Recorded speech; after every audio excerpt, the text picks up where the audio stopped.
Всем привет! В этом видео я хотел бы немного поговорить о том, как выживают твинки 110-111 уровней. Наверное, многие помнят, а кто не помнит, я расскажу, что в регионе можно было одеть твинка 101 уровня в вещи с аукциона, которые были намного выше уровнем, чем вещи, падающие из заданий и подземелий. Таким образом, персонажам 101 уровня при правильной экипировке можно было соло проносить актуальные подземелья, прокачивая других персонажей, которые стояли в начале инста. Можно было быстро выбивать большое количество тканей, зеленых предметов, а также скинить и собирать траву с врагов. Эффективность таких твинков была очень и очень высока, почти то же самое уже сейчас возможно и в реалиях битвы за Азерот. Почему же такое возможно и не баг ли это? Нет, это не баг, и возможно это из-за системы скалирования, которую ввели в дополнение Легион. Представьте, что вы только докачались до 110 уровня, пройдя несколько локаций Легиона. Уровень ваших предметов будет равен примерно 160, и конечно же вам будет совершенно неинтересно выбивать вещи в подземельях Легиона, и вы захотите сразу же двигаться дальше в локации битвы за Азерот. Соответственно, именно для таких персонажей и выбирается средняя сложность врагов при переходе в новое дополнение. Поэтому персонаж, одетый в два легендарных предмета и вещи из мифической или героической сложности Анторуса, будет намного более эффективным на низких уровнях нового дополнения. Сразу же перехожу к цифрам. Если только что прокачанный до 110 уровня персонаж имеет уровень предметов в районе 160, то мои не очень хорошо одетые твинки имеют уровень предметов 251-253. Мои твинки 110, а не 111 уровня, потому что лично я не вижу никакой выгоды в переходе на 111 уровень. Одеть персонажа в вещи с аукциона не получится, потому что все бои-эпики в новом дополнении на 120 уровень. Значит, выгоднее всего остаться на 110 уровне и одеваться в вещи из Гера или Мифика Анторуса. На всякий случай сообщу, что на 111 уровень есть синие вещи 233 итем левела, но на мой взгляд минусов игры на 111 уровне больше, чем плюсов. Итак, для чего же может быть полезен такой твинк? Для фарма зеленых предметов, эпических предметов, ткани, маунтов. Также можно значительно ускорить прохождение подземелья или экспедиции, помогая другим игрокам качать персонажей. Для примера покажу, насколько эффективен мой танк ДК, соло в усадьбе Вейкрестов. Боссов не бил, потому что одному босса бить все-таки достаточно долго.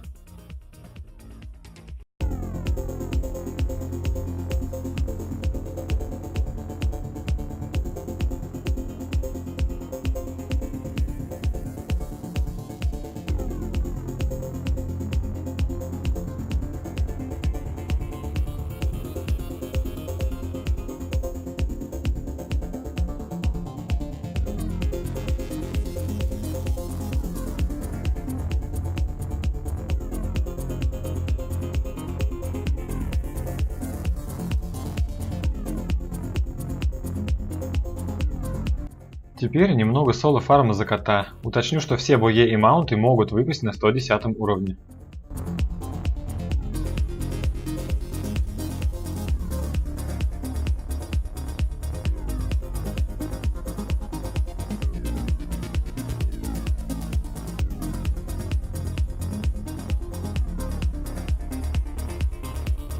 По итогу эффективность несколько ниже, чем была у твинков 101 уровня в Легионе, но она все же достаточно высока.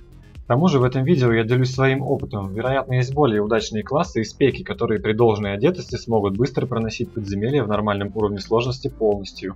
В открытом PvP такой персонаж тоже очень эффективен, если уровень противника не намного превышает 110, но особого смысла я не заметил, так как на территории врага все существа 120 уровня.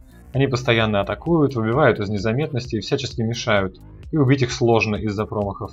К тому же на вражеских территориях больше персонажей максимального уровня, чем тех, кто еще качается на 110-115 уровнях, так что найти врага себе по силе не так-то просто.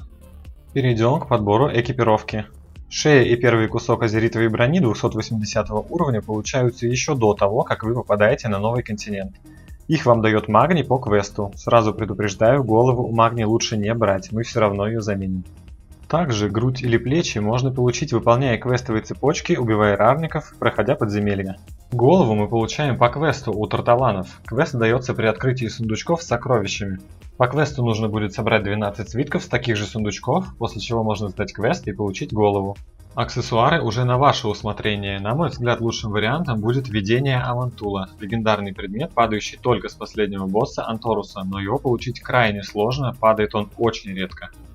Вторым вариантом является аксессуар для вашего класса, который падает также с Аргуса, но его получить намного легче, падает он чаще, Правда, его нужно каждую неделю прокачивать на плюс 5, вплоть до 280, убивая Аргуса в любой сложности.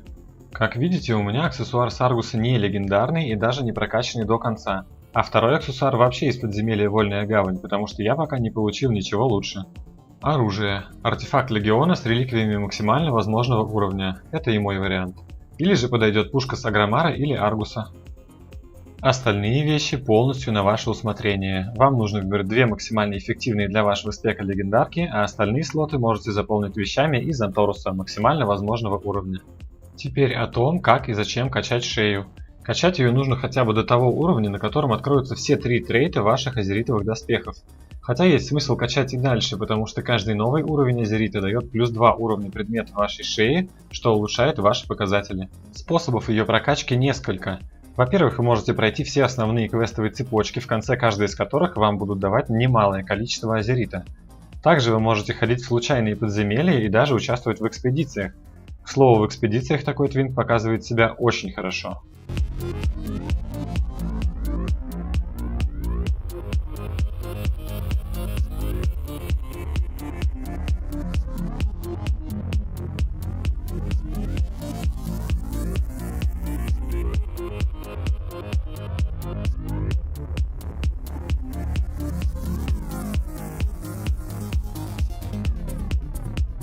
Надеюсь, эта информация была для вас полезной. Если у вас есть свой опыт твинков 110 уровня или идеи о том, что еще можно делать такими твинками, или же идеи о том, как улучшить моих твинков, делитесь в комментариях. Ставьте лайки и подписывайтесь на канал. Удачного фарма и поменьше вайпов.